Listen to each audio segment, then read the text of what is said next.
The Legend of Nyi Roro Kidul, told in Java precisely in the Pajajaran area.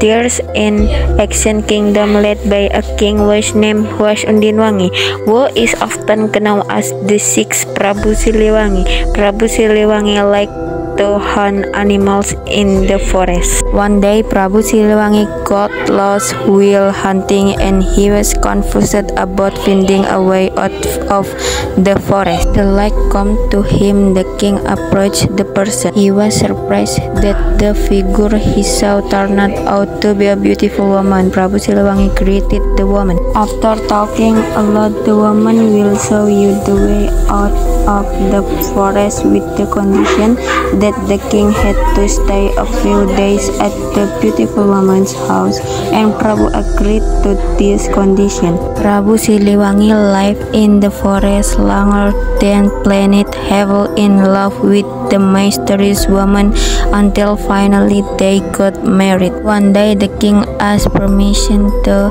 return to this kingdom, and his wife agreed, and then ordered their troops or forest authorities to escort him out of the forest.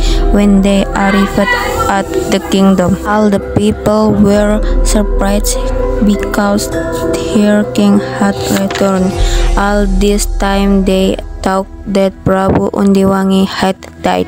Now their twin kings welcomed them with joy. Several months passed.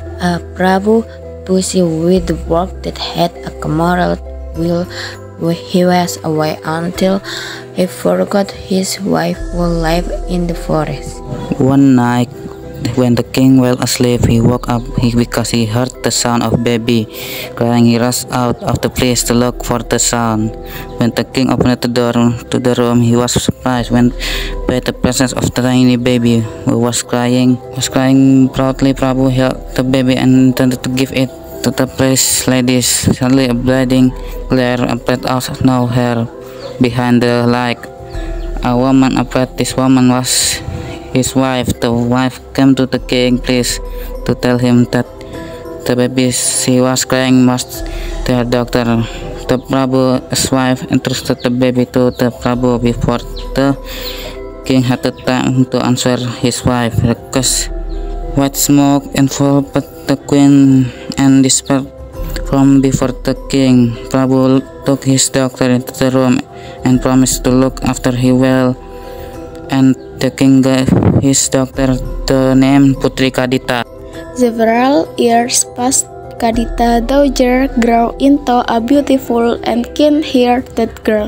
Prabu was very happy that his daughter would grow up to be a beautiful and virtuous girl, but there are times when his daughter's beautiful face reminded him of his wife. Prabu had tried dozens of times to find his wife's balance in the midst of the forest, but his efforts always failed. Time continued to pass. Prabu was worried about his kingdom. No longer had a wife and also no son such high throne. Prabu asked the prince for permission to remarry on the grounds that they want to have a son such as his throne. The prince agreed to the king's request. Not long afterward, Prabu married a noble woman named Dewi Pearl. Several months after the wedding, the good news came that Dewi Pearl was pregnant with a baby boy. This brought happiness to Prabu and Princess Kadita. In the middle of her pregnancy, the gods turned into an angry, egoist, and government queen. Dewi Pearl's request became increasingly strange. One day, the king requested Dewi Pearl's request to expel Princess Kadita from the place. Dewi Pearl felt disappointed, annoyed, and very angry.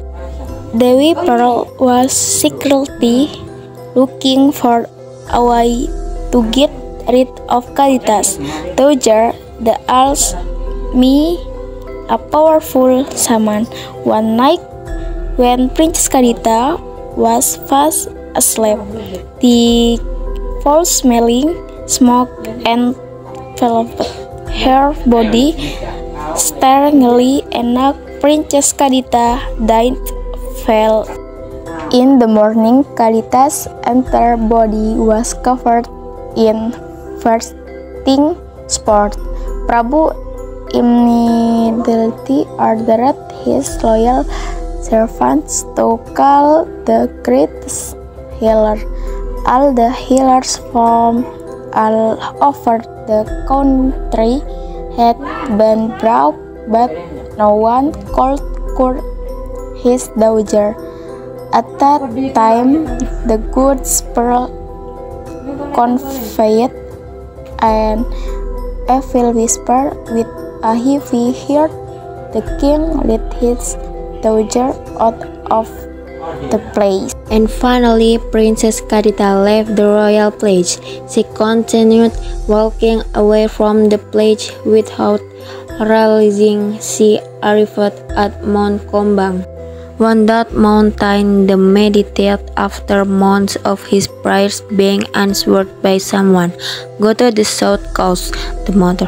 Somehow Kadita's daughter felt sure that the voice was her mother. Kadita's daughter immediately ran south. She ran for days. When she arrived at the edge of the south coast, her mother's voice appeared again. Now throw yourself in the sea, be one with nature.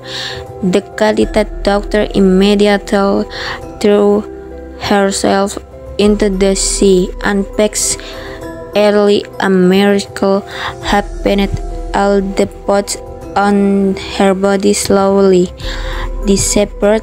Not only that, she also changed to become more beautiful. Princess Kadita finally decided to live in the sea.